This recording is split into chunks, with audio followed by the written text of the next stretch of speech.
Domestic electrical wiring जो होता है उसमें हम लोग सीरीज कॉम्बिनेशन यूज़ नहीं करते हैं, हम लोग इसको प्रेफर नहीं करते हैं।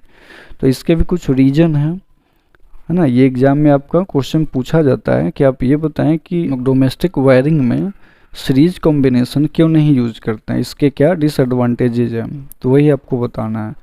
तो पहला तो यही है कि अगर कोई एक इलेक्ट्रिकल अप्लायंस आपका वर्क करना रुक जाए, ख़त्म हो जाए, वो ख़राब हो जाए, तो उससे क्या होगा कि पूरा सर्किट जो है वो आपका ब्रेक हो जाएगा, जिससे कि करंट फर्दर आपका आगे फ्लो ही नहीं कर पाएगा। और उससे क्या होगा कि जितने भी इलेक्ट्रिकल अप्लायंसेज हैं वो आपका काम करना बंद कर देगा।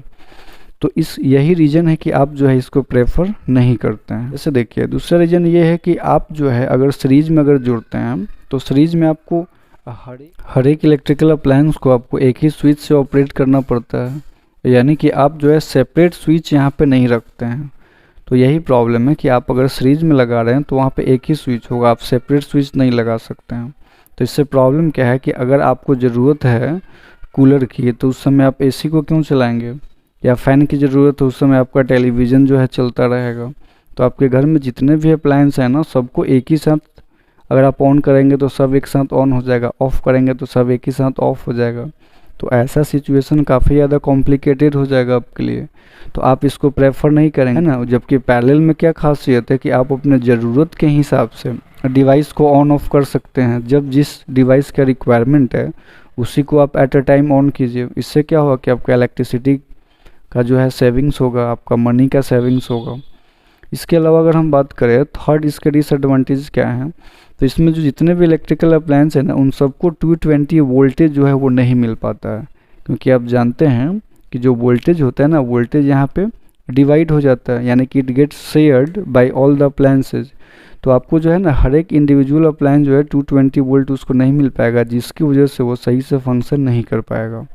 ठीक है, तो ये डिसएडवांटेज है जो कि आपको ध्यान में रखना है। तो ये रीज़न हो गया कि क्यों हम लोग डोमेस्टिक इलेक्ट्रिकल जो अप्लायंसेज होते हैं वहाँ पे क्यों हम लोग सीरीज सर्किट हम लोग क्यों प्रेफर नहीं करते हैं, ये इसका आंसर हो गया। नेक्स्ट इसका डिसएडवांटेजेस क्या है कि जो ओवरऑल जो रेजिस्टेंस होता है वो काफ़ी ज़्यादा इंक्रीज हो जाता है, due to which magnitude of electric current become very less.